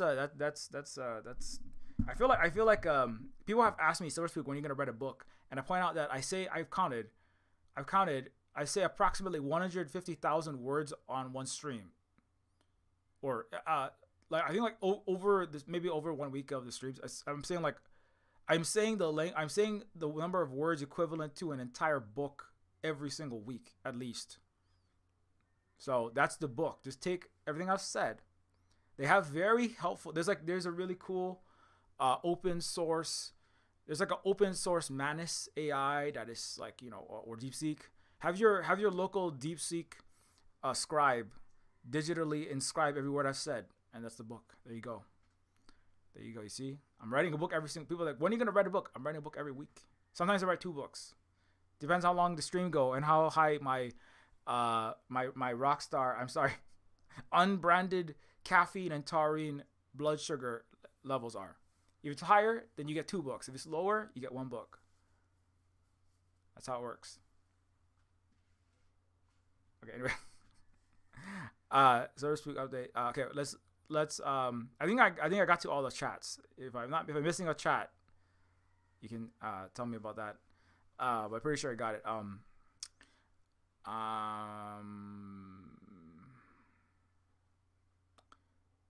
Yeah. Anyway, let me just reshare this since any other updates. Yeah. So the main update still is that I'm casting the voice actors. I'm casting the voice actors, and I'm also casting them. The way I'm casting it based upon like what I have been gathering from my fellow game developers in the indie game, adventure game industry, and related, is that based upon what they said, it's best, or I shouldn't say it's best, like in my position, because they said like basically he doesn't really do open casting calls. As I pointed out, the creator of Techno Babylon and the publisher of Techno Babylon and the Wadjet Eye Games studio, they're big enough that they don't need, these are all the titles. Yeah, there's a good list. Like Primordia and Techno Babylon are 2 that I played them before I made Neofeud, and they were part of the inspiration to make Neofeud at all, because they were like single player games are made by 1 to 3 people, or I should say, like, you know, a handful of people. And so I said, if 3 people could make Primordia, then 3 people in 1 year made Primordia. 1 person in 3 years could make Neofeud. That was basically part of my thought process. So then I started the process of like, I remember like I watched these games very closely, and I was like, how do they do this? How do they do that? What do they do here and there? How do they do this? And so you know, and obviously because I do science fiction, so those 2 are like the most up my alley. Primordia and Techno Babylon are, because they're both they're science fictional indie point and click adventure games. Now all these other games are all good. Strange Land is also good. Shardlight, I've played through Shardlight as well. It's like a steampunky steampunky era. It's like dystopian Victorian era, crossbows and disease everywhere. That's a big one. It's like it's very relevant now. Shardlight. Everyone has the plague. You know what I'm saying? They're all dying. It's like there's the bird-faced beaked plague doctors are everywhere. Anyways, so I want to, based on what I've gathered from the game devs, that so I'm gonna do mine is gonna be a hybrid of partially the Neofeud 2 voice casting is gonna be partially closed and then partially open, and so I'm currently in the process of casting right now. So as I said earlier, in case you missed it, Luna Oi is gonna play one of the voices, our Vietnamese camera Luna Oi. American Johnson is gonna play another one. American of Non-Compete is gonna play another character in or at least one other character in Neofeud 2. The leftist content creator, and we're also gonna have Zilla. There's many others that are being cast right now. And also I brought up the Colonators because several of the other voice actors, like the actor who played Tina Thatcher, like the Margaret Thatcher like character in the Colonators, Kate Nix and Ophidian the Cobra, they're in the trailer here. Let's just get that here. So yeah, the voice actor who played this Tina Thatcher character in the Colonators, the evil wicked witch of Western colonialism. She is gonna be playing an evil, wicked witch of the West in space. She's gonna play the evil, wicked witch of Western Galactic Empire. At least one of them. So it's, and the voice actor for that was Holly's friend, Kate Nix. So Kate Nix coming back as not Tina Thatcher, not Margaret Thatcher's less evil twin, because Margaret Thatcher was the evil of the eviler of the two evil twins. And Ophidian the Cobra, the indie wrestler, and now does various creative and theatrical things. I'm not sure what they're known as, also Closet Champion. So the guy who played John McCain's less evil, because John McCain was an evil imperialist, guilty of war crimes. But John McCain's less evil twin, John McCain, who got shot down in the Vietnam War, the guy who played John McCain is also going to show up in Neofeud too. So those are some of the illustrious cast. Nothing is finalized yet, so I don't want to put it up anywhere right now. But we're in talks. You know, my people are talking to their people. You know what I'm saying? Our people are talking to their people. And by my people, I mean Ollie is talking to, well, basically them. They don't really have separate minions or Oompa Loompas in between. It's not really that. But anyway, my DeepSeek is talking to their DeepSeek. You know what I'm saying? My DeepSeek, my madness DeepSeek open source AI is talking to their open source AI. Figuring out schedules, you know? I'm just kidding.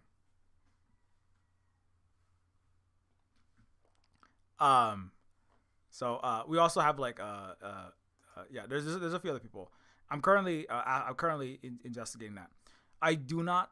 There will be some open casting, because I do not think I'm gonna be able to fulfill all of these roles. I don't think I'm gonna be able to fulfill. I'm going to be able to fill all of the Neofeud 2 roles. As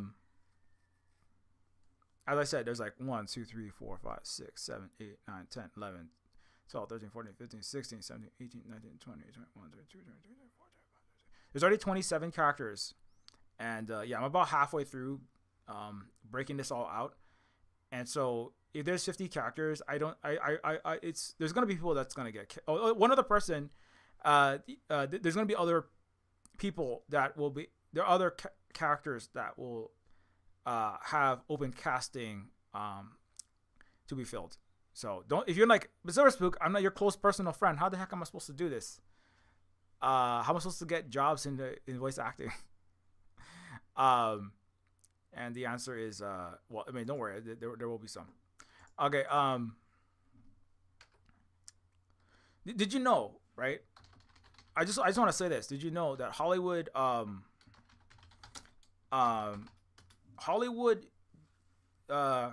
casts based on their Instagram follower count? Did you know that?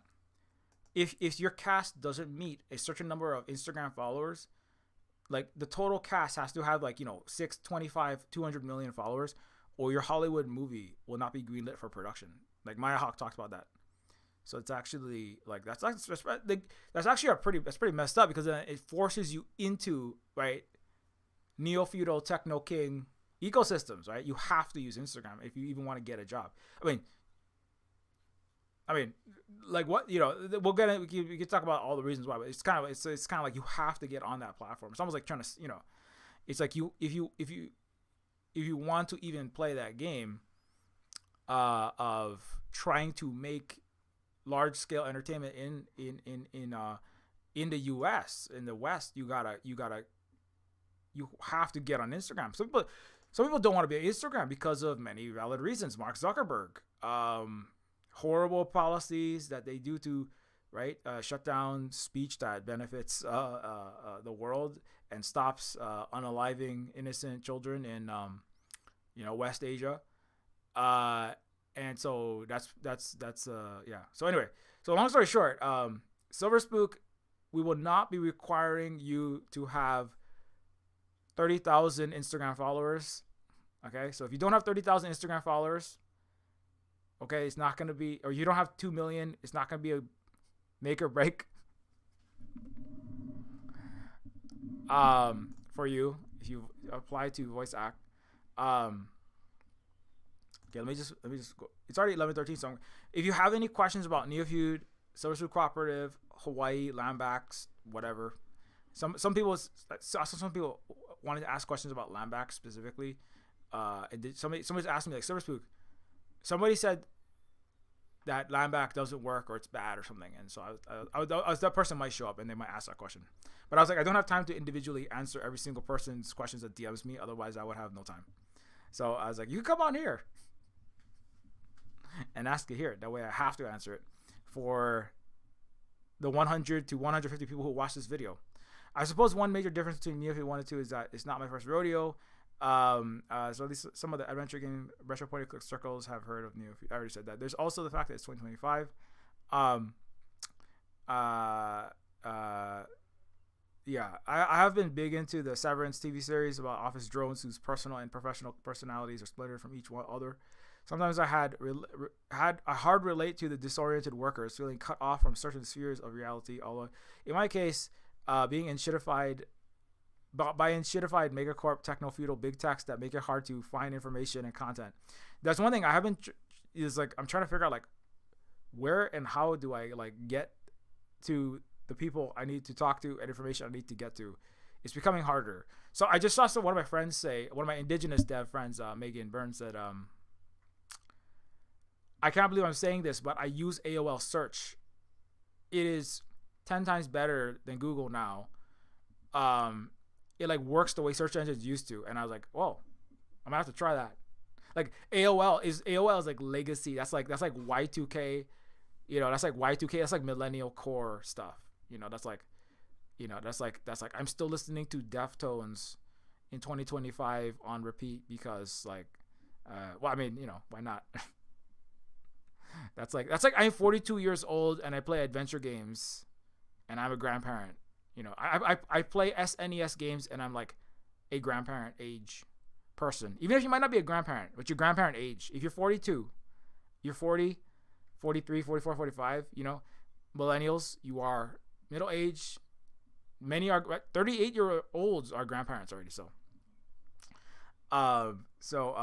those people, right? It's that has been a thing. That's been a thing. It's been a bit rough. I mean, I will fully admit, like I feel like my brain gets sucked into some of these techno kingdom hellholes, more than I want to. Like the unfortunate thing is like you have to kind of use them to an extent to get, to access to get information and content out and get people to discover you. But then it also it giveth, but it taketh away. Ideally we could just not have these run by and owned by billionaire capitalist world destroyers, like dystopian nightmare supervillains. Cyberpunk antagonists run big tech. That would be really great, but unfortunately we live in that. That's why I always say at the end of streams, like, while we have access to the Death Star satellites, you can follow me at Silver Spook Guy. Like, while we have access to the Death Star satellites, don't forget to subscribe. Neofeud 2 illustration of the feeling of being trapped in a digital sort of matrix. This is just kind of like general stuff. I'm just trying to think of anything else that's of interest. Yeah, I saw the test. Oh yeah, soon I will need some testers. So if people will be interested in testing, I'm not quite there yet, but soon I'll be having. I gotta run my own tests. I don't want people just like finding bugs I could easily just found myself as part of it, but I will need some testers in the near future. So yeah, look out for that to play through the game and help me find bugs and stop the errors from being in the game. Once that's done, technically it is just a matter of setting up the Steam itch stores at this point. At least I've already got an account for products. People ask me when is Neofeud going to be ported to various systems, and like, I would love to have Neofeud on DS, PS4. I would love to have Neofeud on, Xbox. I mean, every Xbox Live, Apple, the iOS or whatever else we can get on. I just like don't have the ability or the money to get all of that done. it's just kind of like I'm just like swamped. I just like I just don't have it. Me personally, the ability to get it all done. If I had the time and energy to getting what I have to already get done is like Neofeud 2 has taken 8 years in part because it's just like it's a lot to get done. You know what I'm saying? And there's reasons why I did Neofeud 2 as a solo dev. There's Neofeud 1 and 2 as a solo dev. In part because it's just let me just put it this way: like getting indie games that are like actually high quality indie games. Like if you just want to make an asset flip or just like throw a bunch of Unity assets into a random level and call that a game, right? I don't know. Just not making a low effort shit post of a game can be done at a game jam or like in 24 hours or 3 days. But like if you actually want to make something that's like, I feel like that really like it's something. I feel like I want to make a game that like this is going to be worth people taking time out of their day and the other 500,000 games that are out there on Steam and all these other platforms to sit down and play. And so like that's what I think about it, is like I want to put something out there that people will judge this at least high on the list of things to take out of their busy schedules to do to spend time on. You know what I'm saying? So to do that, you can't just like you can't just oh well, here's step 1, 2, 3, 4, 5. That's like not how that kind of thing works, right? Like actual creative work. It's really messy, it's really human, but that's why AI can't do it, and Gen AI, you can't and shouldn't do it because then it also dehumanizes. That's like what humans should be doing, right? But it is a thing that like it's hard to estimate exactly how long that will take, and it's very complex, and it's harder to do that when you have a system where you got to be like scrambling to make money, which we have to do because Hawaii is the most unequal place in a very inequitable capitalist US that has really bad problems, and Hawaii is the worst by a long shot. Actually, it's by a magnitude according to a Missouri university. So that's why it took 8 years. Like Neofeud 2 might have taken like 2 years if we didn't have to scramble. I didn't have to work like my butt off to try to keep making sure that we have like the money flow and all these other things going. Obviously, the pandemic era didn't help that. But like, and so what I'm trying to get at is like, so that's why like, yeah, I'm just like, we just have like limited resources. I wish we had the resources of a big AAA company. We had like big capitalist money. We wish we had like way more, but we just don't have it. We don't have the money. We don't have the time.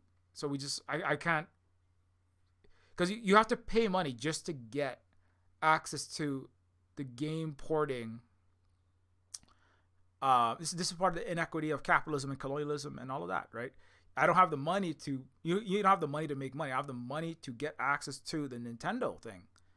I don't have this capital, we have this that isn't already allocated, just like sitting, floating around, where I feel like I can just throw $5,000 to get the system to try to port Neofeud onto another system. Like I just don't have that, right? And the way that it is, like it's like,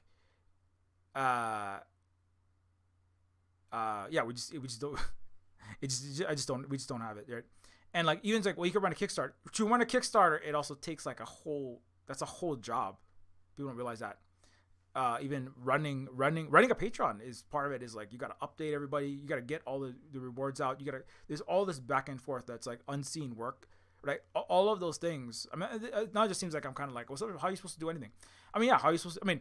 If everybody had their material needs met, like healthcare, housing, and food and all kind of stuff, then people could just create the art that they want with the resources that are plentiful, right? But like, right, and it's really like Patreon, and it's great, and we love all our Patreon patrons. Thanks a lot. If you want to become one, you can sign up at patreon.com/Neofeud. Patreon.com/Neofeud. Patreon and Ko-Fi and crowdsourcing, crowdfunding, GoFundMe, right? Kickstarter, those are all great and cool and all, but those are like band-aid solutions in the long term, right? Because if the Techno King neo-feudal capitalists keep squeezing the masses for that. They are the ones who need to be right sending their extra resources out to crowd fund, right? If the crowd runs out of disposable income with which to crowd fund, or if they run too low, right, then that temporary internal to capitalist, colonialist, imperialist structures that is Patreon, Kickstarter, and crowdfunding, right? Crowdfunding only works. It's all like somewhat contingent. You know what I'm trying to say? Now, of course, like I'm not saying like that's like obviously people should do as much mutual aid and like don't like quit them, but like over the longer term, I said like over the longer term, we have to like be moving towards something much better than that, right? This is the best that we have. We want to be moving towards something that's better than that because to be honest, like yeah, I would be getting Neofeud to every single system. Like this game, I would have lots of great voice actors. I would have other artists working on stuff. You know, I would have all that figured out. But like, I simply cannot. Just don't have the resources to do that now. Even to like investigate who and how to work on it. Because you know the thing is, if I bring somebody on, I don't want people to get exploited. You know, and if I bring somebody on, you know, like the voice actors and the tester, like, you know, I'm like, you need to get, what an equal amount based upon what you put in. I want you to be starving while you're working on my projects, you know? And if like, I can't give you what you need, when you're working on the game, cause that's the reality is like the Neofeud people who worked on it, they do get payouts based upon the percentage of the work that they put into it. But I can't, like a lot of them, I can't promise you, I can't give you like $1,000 for voice acting this month. And like, if you're like, well, Silver Spook, I need to eat this month. Well, I'm like, I can't, you know, some people are like, well, I'll do it voluntarily. And it's also, that becomes complicated too, because it's like, I don't want to, you know, if people start bringing voice actors on, bringing programmers on, bringing artists into projects, and then normalizing not paying people, right? Then that also has it's this horrible messed up thing, right? That pushes down the general, because it all works on the zeitgeist and like the general perceptions within the entire society, right? That pushes down. Harlan Ellison talked about that too, where it's like, you start having people working for free, especially on big projects, that normalizes artists, programmers, writers who are already not getting paid enough, getting paid less, because corporations will then say, well, I could probably get someone to do that for free. I could get someone to do that for less than the union wage. I can get, work, like there's millions of people that want to make games. Why do I need to pay you? I'll just bring some bushy-eyed, I'll bring one of the millions of people just graduated with a game design degree or art degree or something, right? And I'll just hire them. Or I won't hire you. I'll just replace you with AI. So, what am I trying to say? So anyway, that's what I want to make sure everybody that works, Silver Spook Cooperative is a cooperative. So I want to make sure everybody that works on it gets,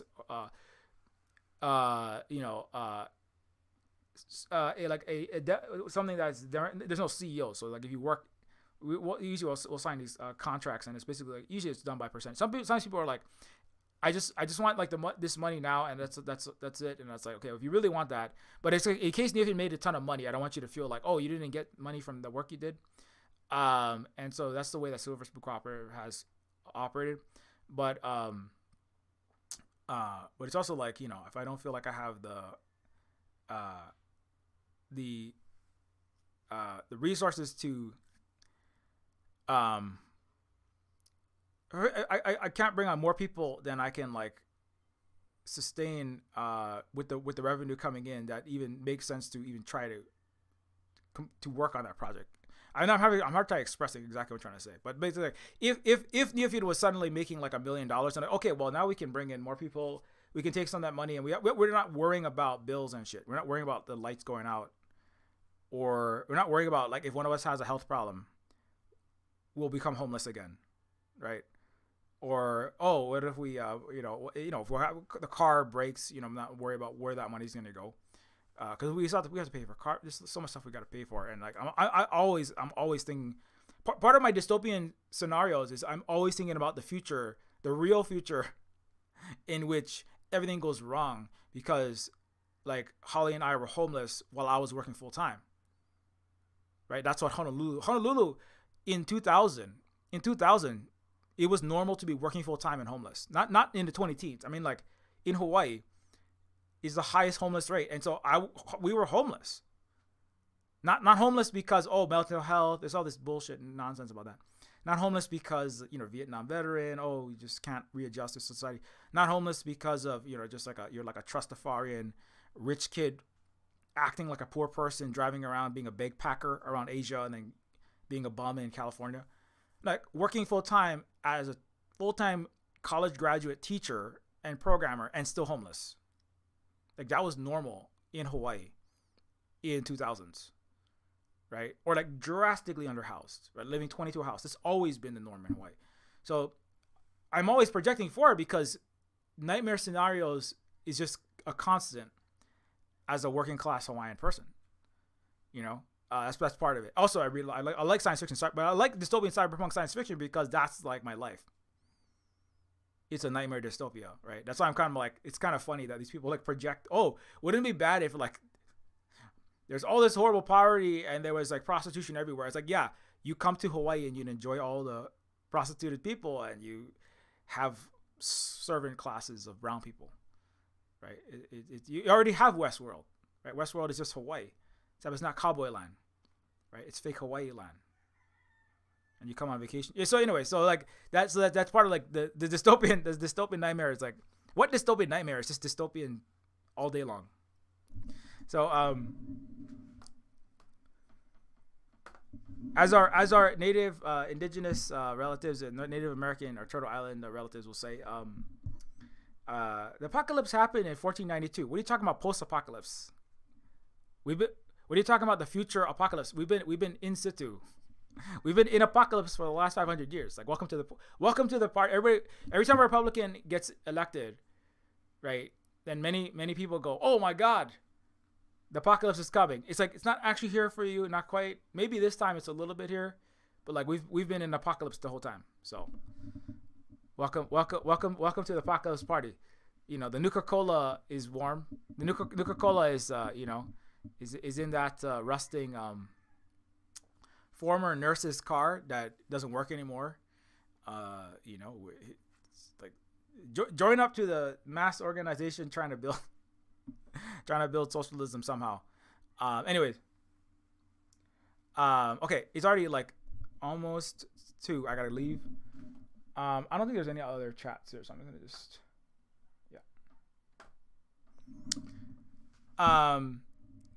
Anyways, okay, so I think that's pretty much what I want to say. So long story short, yeah, we are casting. We are still going. I recently we have corn growing in the front. That's so fun. That was fun. We accidentally grew popcorn. Oh, also this book, Floating Isles. One of my side projects to keep on doing painting was of Floating Isles.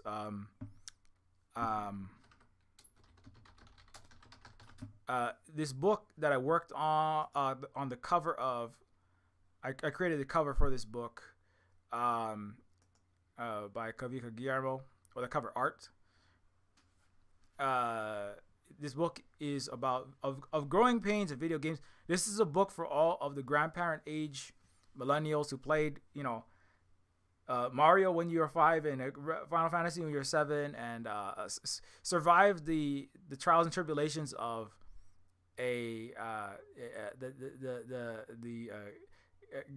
growing up and then being launched into the joys of the Iraq War while playing Counter-Strike, and going through the depression of the 08 to 09 wonderful economy, and but also like how that like plays out in games, and how like games help some of us survive this time. And that's part of why a lot of us go back and replay these old games, because like they are like they did like I would spend a lot of time in games to survive growing up and going to school at a upscale Harvard Ivy League theater while being a brown poor kid surrounded by rich white kids. I mean that's not everybody's experience, but that was part of my surviving that was going and playing Mario and Sonic the Hedgehog when I got home, because I got bullied all day long basically because I was the poorest not white kid in the school. So the Floating Isles is a book, and Dr.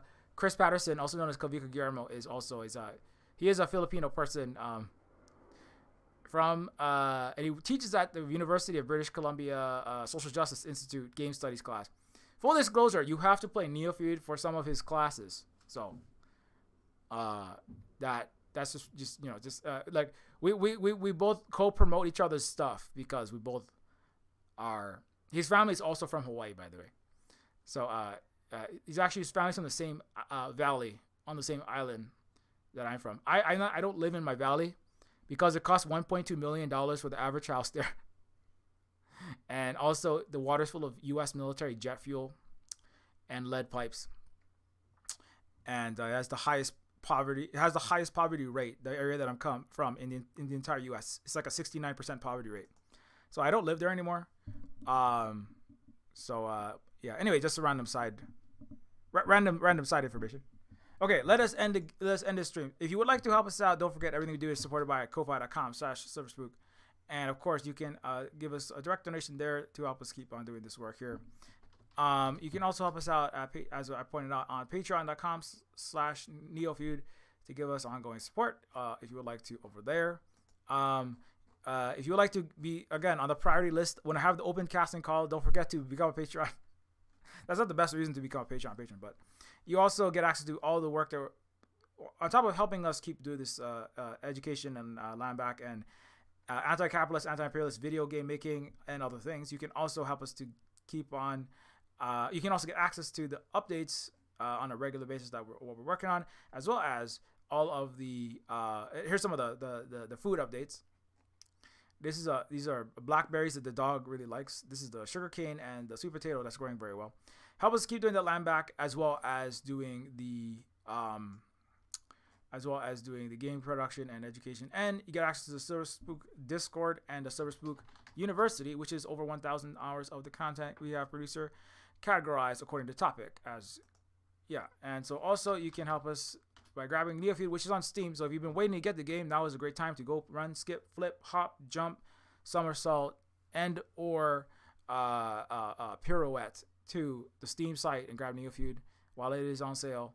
And every sale does help us to get the game sold in the Steam algorithm, and the sale ends on March 12th. So don't forget to get it quick, because this is a little bit shorter than the other ones. Also, you can, if you have a second to leave even a very short review, if you like Neofeud, don't forget to leave a review here on the CyberSpook on the Neofeud Steam page, because it helps us get the game discovered in the algorithm.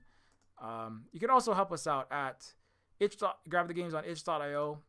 Neofeud is available on itch.io as well for Windows and for Mac and for Linux, also on sale there. And of course, it's Decolonators, which I talked about as well earlier today.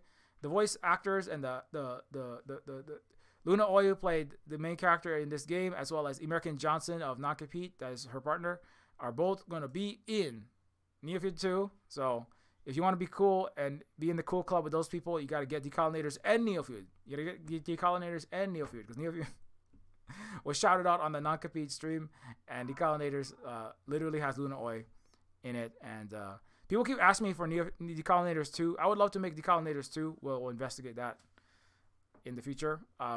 Pigeon with Gun is a game where you play Luigi Mangione as a bird, unaliving CEOs and tons of corporate cops. And Woman is a book by Holly, who was raised in right-wing evangelical Christian culture, and it critiques that culture from the perspective of Mary within the Bible. And it is also free, or you can donate some money when you pick it up. You can follow us, not just on Western media, we also on non-Western social media, such as Little Red Book.